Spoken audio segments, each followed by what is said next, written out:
অ্যানফিল্ডের দর্শকদের দিকে ৬ সংখ্যাটা দেখিয়ে কি বুঝিয়েছেন Manchester City coach Pep Guardiola. তিনি বোঝাতেই পারেন ৬ সংখ্যা দিয়ে যে গত ৭ বছরের মধ্যে ৬টি প্রিমিয়ার লিগ জিতেছে সিটি, এবং আরেকটা ব্যাপার তিনি ৬ দিয়ে বোঝাতে পারেন, গত ৭ ম্যাচের মধ্যে ৬টি সিটি হেরেছে। সর্বশেষ লিভারপুলের কাছে হারের পর সিটির টাইটেল সম্ভাবনা এখন অনেকটাই ক্ষীণ, এবং এই ম্যাচে সিটি এবং লিভারপুলের ম্যাচে কেন সিটি হারলো এবং লিভারপুল কেন জিতলো, আমাদের প্রেডিকশন এই ম্যাচের আগে যে প্রিভিউতে প্রেডিকশন করেছিলাম সেটি সত্যি প্রমাণিত হয়েছে যে দুজনেই প্রেডিকশন করেছিলেন আপনারা যে লিভারপুল জিতবে, এবং সেটি হয়েছে। এবং কেন লিভারপুল 2-0 গোলে ম্যান সিটিকে হারালো এবং কিভাবে সেটা হলো, সেসব নিয়ে আজকে কথা বলবো। আমি অমলান মুস্তাকিম হোসেন এবং আমার সঙ্গে আজমাইন রাফিন। প্রথমে সরাসরি চলে যেতে চাই ম্যাচের লাইন আপে। ম্যাচের লাইন আপ রাফিন যেটা বলছিলাম, ম্যাচের প্রিভিউতে আমরা যেটা বলছিলাম অনেকটুকুই মিলেছে। প্রথমে আমি যদি লিভারপুলের কথাতে একটু আসি, লিভারপুলের যে লাইন আপ আমরা দেখতে পাচ্ছি কেলেহার, গোমেজ, ভ্যান ডাইক, রবার্টসন এবং আর্নল্ড, একেবারেই যেটা আমরা বলেছিলাম ম্যাচের আগে, যেটা অনুমান করেছিলাম সেটাই অনেকটা হয়েছে। এরপর ম্যাকঅ্যালিস্টার, গ্রাভেনবার্গ এবং সবসলাই, এখানেও খুব একটা বিষয় নেই, আমরা এই তিনজনের নাম দেখতে পাচ্ছি। সালা, গাকপো এবং লুইস।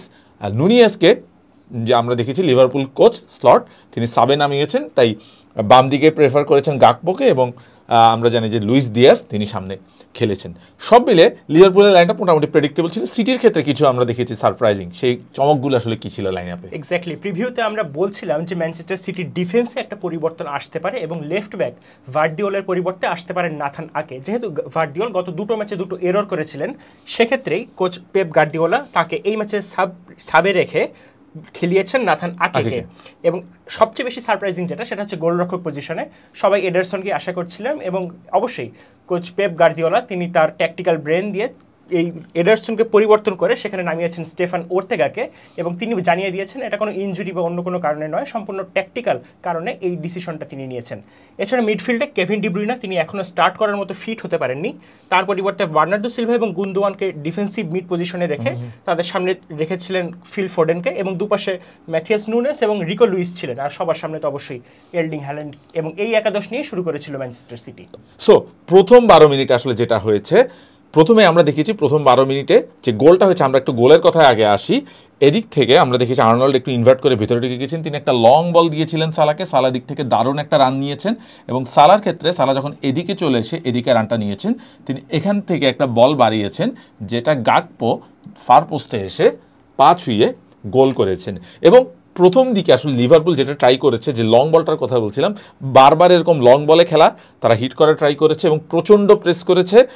স্লটেড স্ট্র্যাটেজি ছিল সিটিকে শুরু থেকে এলোমেলো করে দেওয়া, এবং সেই প্রচেষ্টায় তারা সফল।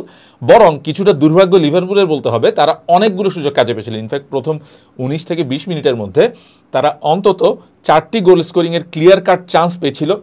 ভ্যান ডাইকের একটা হেড আমরা দেখেছি বারে লেগেছে, একটা ট্রেন্টের শট একটা খুব একটুর জন্য গোল হয়নি, ভ্যান ডাইকের আরেকটা হেড একটুর জন্য পোস্টের পাশ দিয়ে চলে গেছে, তিনি খুবই ফ্রাস্ট্রেটেড ছিলেন। এবং সব কিছু মিলে প্রথম 20 মিনিটেই লিভারপুল অন্তত 3 থেকে 4টি গোল দিতে পারত। এই ছিল লিভারপুলের স্ট্র্যাটেজি। তারা যেটা করেছে 4-2-4, মানে যখন তারা অ্যাটাক করেছে তখন সবসলাই সামনে গিয়ে সালা এবং গাকপোর সঙ্গে যোগ দিয়ে একটা লাইন ক্রিয়েট করেছেন, এবং ম্যাকঅ্যালিস্টার এবং গ্রাভেনবার্গ এখান থেকে আরেকটু সামনে চলে গেছেন। সেই এই 4-2-4 ফরমেশনে যেটা হয়েছে, এইখানে লিভারপুলের একটা নিউমেরিক্যাল সুপিরিয়রিটি ছিল। তারা এই পজিশনটাতে অনেক বেশি প্লেয়ার নিয়ে তারা সিটিকে দারুণভাবে প্রেস করেছে, এবং সিটিকে প্রথম দিকে একেবারে দাঁড়ানোর সুযোগ দেয়নি। কিন্তু সিটি ভুলগুলো আসলে কী করেছিল? এক্স্যাক্টলি, 4-2-4 এই প্রেসের এগেইনস্টে আপনাকে যখন খেলতে হবে, সেক্ষেত্রে আপনার ডিফেন্সিভ মিডফিল্ডার এবং ডিফেন্ডারদেরকে অনেক বেশি সতর্ক থাকতে হবে। কিন্তু সিটির ক্ষেত্রে আমরা যদি দেখি, তাদের ডিফেন্স লাইন এবং ডিফেন্সিভ মিড অর্থাৎ ডাবল পিভটের দিকে আমরা যদি তাকাই, সেক্ষেত্রে কাইল ওয়াকার, বার্নার্ডো সিলভা এবং ইলকাই গুন্দোয়ান 3 জন খেলোয়াড় রয়েছেন যারা ইতিমধ্যে বেশ বয়স্কের খাতায় তাদেরকে আমরা ফেলতে পারি। এই কারণে তাদের গতিটা যেমন কমে গিয়েছে, একই সাথে প্রতিপক্ষের হাই প্রেসের এগেইনস্টে তারা আগের মতো স্বাচ্ছন্দ্য নন। বল পায় তারা অনেক ভালো, কোনো সন্দেহ নেই। সিটির শর্ট পাসিং ফুটবলেও তারা খুব ভালোভাবেই মানিয়ে যান, কিন্তু এই লিভারপুলের হাই প্রেসের বিপক্ষে তারা গতকাল বেশ খাবি খাচ্ছিলেন, এবং আমরা দেখছিলাম যে বেশ কয়েকবার তারা বল পজিশন লস করছিলেন, এবং সেখান থেকে লিভারপুলের আক্রমণের সুযোগ কিন্তু তৈরি হচ্ছিল। সিটির কথা যদি বলি, অপরদিকে সিটির আক্রমণের দিকে লিভারপুল যেমন প্রথম 20 মিনিটেই প্রায় 4-5টা গোলের অপরচুনিটি সৃষ্টি করেছিল, সিটির ক্ষেত্রে ব্যাপারটা ছিল পুরোপুরি উল্টো। প্রতিপক্ষের অর্ধেই যেন সিটি বল নিয়ে এগোতে পারছিল না এবং প্রতিপক্ষের বক্সে প্রথম 19 মিনিটে ম্যানচেস্টার সিটি একবারও বল টাচ করতে পারেনি, যেক্ষেত্রে লিভারপুল প্রথম 19 মিনিটে 11 বার সিটির পোস্টে বল টাচ করতে পেরেছে। 39 মিনিটে প্রথম আমরা দেখেছি সিটি একটা গোলে ট্রাই করেছে, অবিশ্বাস্য ব্যাপার। মানে সিটির জন্য 2010 সালের পর এতটা সময় লাগলো কোনো ম্যাচে প্রথম একটা অ্যাটেম্প্ট করতে, শর্টস অন টার্গেটও নয়। সেকেন্ড হাফে খেলাটা একটু বদলে গেল। লিভারপুল যেটা করলো সেকেন্ড হাফে, প্রথমে লিভারপুলের কথাতেই আসি, লিভারপুল তাদের এই স্ট্র্যাটেজিটাই রাখার চেষ্টা করেছে, কিন্তু খেলার টেম্পোটা স্লো করে দিয়েছে।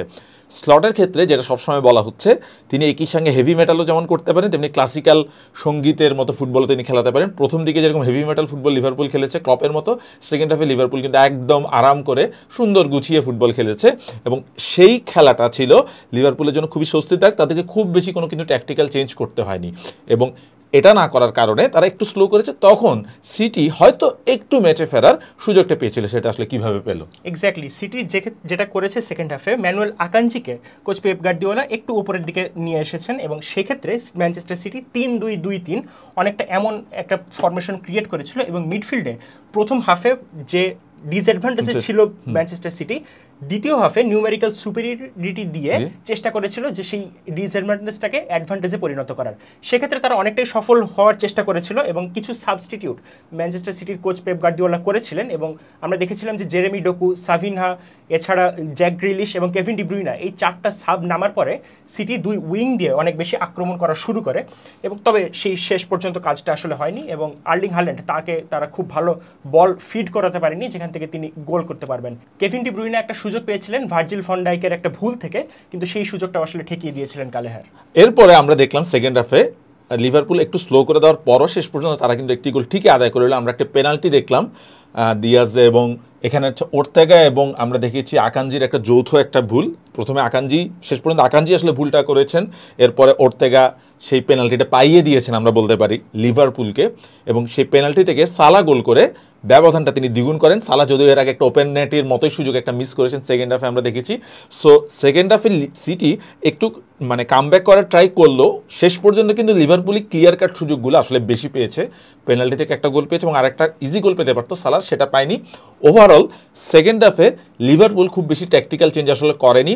73 মিনিটে তারা ফার্স্ট সাব করেছে এবং আলেকজান্ডার আর্নল্ড বা আমরা দেখেছি যে সালাকে পরে আসলে উঠিয়ে নেওয়া হয়েছে, সেগুলো আসলে একরকম যেটা বলা যায় ম্যাচের মানে টেম্পোটাকে একটু স্লো করার জন্য খুব বেশি ট্যাকটিক্যাল পরিবর্তন হয়তো স্লট করতে চাননি, কারণ তার যা কাজ সেটা আসলে হয়ে গিয়েছিল আগেই।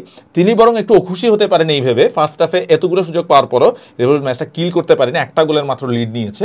কিন্তু ওভারঅল সব কিছু মিলে স্লট তার খেলায় নিশ্চিতভাবে অনেক বেশি খুশি হবেন। লিভারপুল এই মুহূর্তে যে ফুটবলটা খেলছে সেটা যে কোনো কোচের জন্য স্বপ্নের মতো ফুটবল। স্লট যে বলটাও খেলছেন, যে স্লট বল যেটাকে বলে, সেটা একরকম লিভারপুলের হয়তো ইতিহাসে ঢুকে যাচ্ছে। সো স্লটকে নিয়ে আমরা হয়তো পরে আরও ডিটেল আলোচনা করবো। আমরা এখন এই হারটা আসলে সিটির জন্য অনেক বেশি ডিভাস্টেটিং। লিভারপুলের জন্য তো অবশ্যই এটা বড় একটা আশীর্বাদ, কিন্তু সিটির জন্য অনেক বেশি ডিভাস্টেটিং। সো পয়েন্ট টেবিল আসলে কেমন হলো সিটির জন্য? অবশ্যই পয়েন্ট টেবিলের 3 থেকে ম্যানচেস্টার সিটি এই ম্যাচটা শুরু করেছিল, কিন্তু ম্যাচে পরাজয়ের পরে তারা নেমে গেছে পয়েন্ট টেবিলের 5-এ। এই মুহূর্তে তাদের পয়েন্ট সংখ্যাটা যদি আমরা দেখি, 13 ম্যাচ শেষে তারা মাত্র 23 পয়েন্ট অর্জন করতে পেরেছে, যেক্ষেত্রে শেষের বেশ কয়েকটা ম্যাচ তারা জয়বিহীন। পরবর্তী ম্যাচে ম্যানচেস্টার সিটি মুখোমুখি হবে পয়েন্ট টেবিলের 6 থাকা নটিংহ্যাম ফরেস্টের বিপক্ষে, যারা সিটির চেয়ে মাত্র 1 পয়েন্ট পিছিয়ে আছে। অর্থাৎ পরের ম্যাচটাও পেপ গার্দিওলার দলের জন্য খুব একটা সহজ হতে যাচ্ছে না। অপরদিকে লিভারপুলের কথাটা আমরা বলছিলাম, পয়েন্ট টেবিলের একই রয়েছে লিভারপুল। আমরা দেখেছি একের পর এক ম্যাচ জিতেই যাচ্ছে, অনেকটুকু ব্যবধান তারা বাড়িয়ে নিচ্ছে। দ্বিতীয় স্থানে থাকা আর্সেনালের চেয়ে তারা 9 পয়েন্ট এগিয়ে এবং প্রিমিয়ার লিগের ইতিহাসে এতটা এগিয়ে থেকে টাইটেল খোয়ানোর নজির আসলে খুব একটা নেই আমরা দেখেছি। সো লিভারপুলের ইটস টাইটেল টু লুজ, তাদের হাতে এখন এক হাতে এখন শিরোপা এবং সেই শিরোপাটা তারা পাবেই কিনা সেটার জন্য অবশ্যই আমাদেরকে আরেকটু অপেক্ষা করতে হবে। তবে এরকম খেলতে থাকলে সেটা অবশ্যই লিভারপুলেরই হওয়া উচিত এবং আমার মনে হয় সেটাই হতে যাচ্ছে এই সিজনে। সো এই ম্যাচের জন্য লিভারপুলের সামনে আমরা দেখেছি নিউক্যাসলের সঙ্গে, আপনি যেটা বলছেন 2 দিন পরে নিউক্যাসলের সঙ্গে একটা অ্যাওয়ে ম্যাচ রয়েছে, সেটা খুব একটা সহজ পরীক্ষা হচ্ছে না স্লটের জন্য। চ্যাম্পিয়ন্স লিগও তারা দারুণ ফর্মে রয়েছে, তাই অ্যানফিল্ডে ইউ উইল নেভার ওয়াক অ্যালোনটা এখন সবচেয়ে জোরেই বাজছে। সো এই ছিল আমাদের এই ম্যাচের ট্যাকটিক্যাল অ্যানালাইসিস। অবশ্যই নেক্সট উইকে এবং এর পরের উইকে প্রিমিয়ার লিগের আরও অনেক ম্যাচ রয়েছে, সেগুলো রিভিউ এবং প্রিভিউ নিয়ে যথারীতি হাজির হয়ে যাবো আপনাদের সামনে। ততক্ষণ পর্যন্ত সুস্থ থাকুন, ভালো থাকুন।